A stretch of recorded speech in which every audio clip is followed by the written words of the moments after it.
साथ में हूं जोहम रबा और आप देख रहे हैं यूपी की बात। कासगंज पहुंचे सीएम योगी आदित्यनाथ ने ऑपरेशन सिंदूर को लेकर पीएम मोदी और भारतीय सेना की जमकर तारीफ की। उन्होंने कहा कि प्रधानमंत्री नरेंद्र मोदी के मार्गदर्शन में भारत के बहादुर जवानों ने पाकिस्तान को चारों खाते चित कर दिया।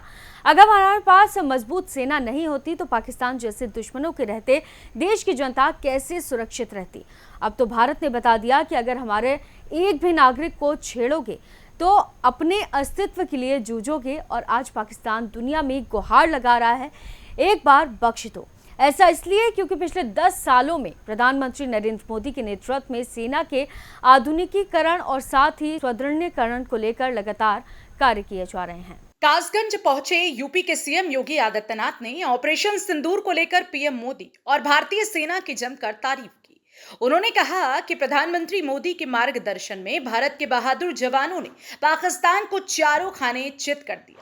अगर हमारे पास मजबूत सेना नहीं होती तो पाकिस्तान जैसे दुश्मनों के रहते हुए देश की जनता कैसे सुरक्षित रहती। अब तो भारत ने बता दिया है कि अगर हमारे एक भी नागरिक को छेड़ोगे तो अपने अस्तित्व के लिए जूझोगे। और आज पाकिस्तान दुनिया में गुहार लगा रहा है कि एक बार बख्श दो।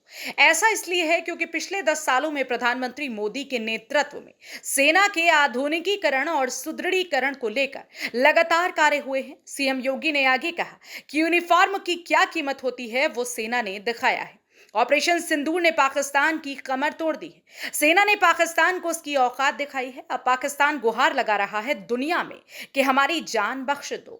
सुरक्षा के लिए घर में घुसकर मारकर काम तमाम करने की क्षमता हमारी सेना में है। आपको बता दें कि सीएम योगी आदित्यनाथ ने आज कासगंज जिले में 724 करोड़ रुपए की विभिन्न विकास परियोजनाओं के शिलान्यास समारोह में भाग लिया। यूनिफॉर्म की क्या कीमत होती है और उसका क्या महत्व होता है, आपने अभी ऑपरेशन सिंदूर के माध्यम से पाकिस्तान की कमर को तोड़ने वाले भारत माता के बहादुर जवानों के शौर्य के माध्यम से देखा होगा।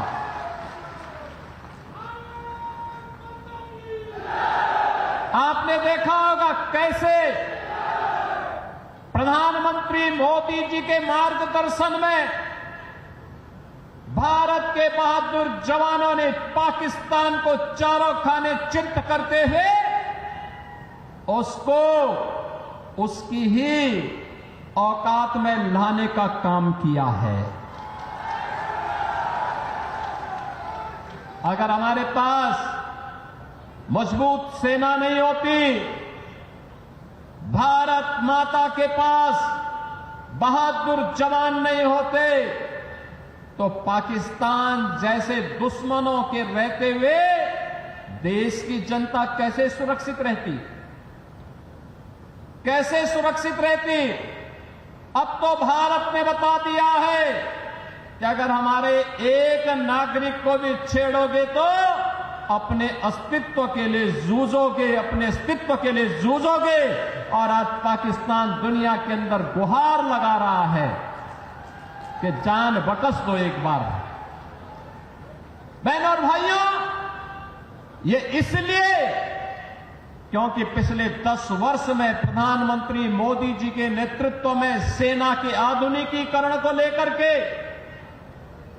सेना के सुदृढ़ीकरण को लेकर के लगातार कार्य हुए हैं। और इसीलिए भारत की सेना दुश्मन के किसी भी प्रकार का मुकाबला करने के लिए सदैव तत्पर रहती है। अगर कभी दुश्मन ने कोई जरूरत की तो उसके घर में घुस करके उसको मार करके उसका काम तमाम करने की पूरी क्षमता भारतीय सेना के पास है। बहनों और भाइयों, जो काम देश की सुरक्षा के लिए सेना का है उसी प्रकार का कार्य आंतरिक सुरक्षा में कानून का राज स्थापित करने में पुलिस की हुई होती है।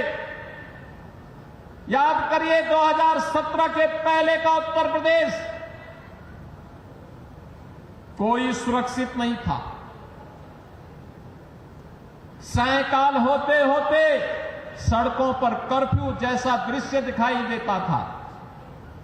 उपद्रवी और उत्पाती सड़कों पर आकर तांडव करते थे। न बेटी सुरक्षित थी, न व्यापारी सुरक्षित था। हर तीसरे दिन एक दंगा होता था। पर्व और त्योहार के पहले ही लोगों के घर में, लोगों के मन में एक आशंका आ जाती थी, पता नहीं अब क्या होगा, अब क्या होगा।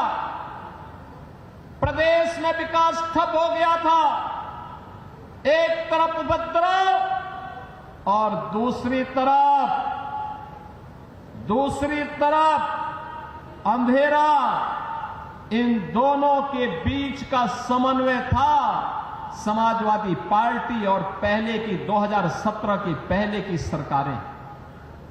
वे गुंडों के साथ मिलकर के प्रदेश में अराजकता फैलाते थे, कानून के लिए संकट खड़ा करते थे, बेटी और व्यापारी की सुरक्षा के साथ उनके सुरक्षा के साथ खिलवाड़ करते थे, सज्जनों को प्रताड़ित करते थे, दुर्जनों का महिमा मंडन करते थे। यही पिछली सरकारों का कार्य था। तो फिलहाल के लिए इस खबर में सिर्फ इतना ही। बाकी उत्तर प्रदेश से जुड़ी खबरों के लिए आप देखते रहिए यूपी की बात।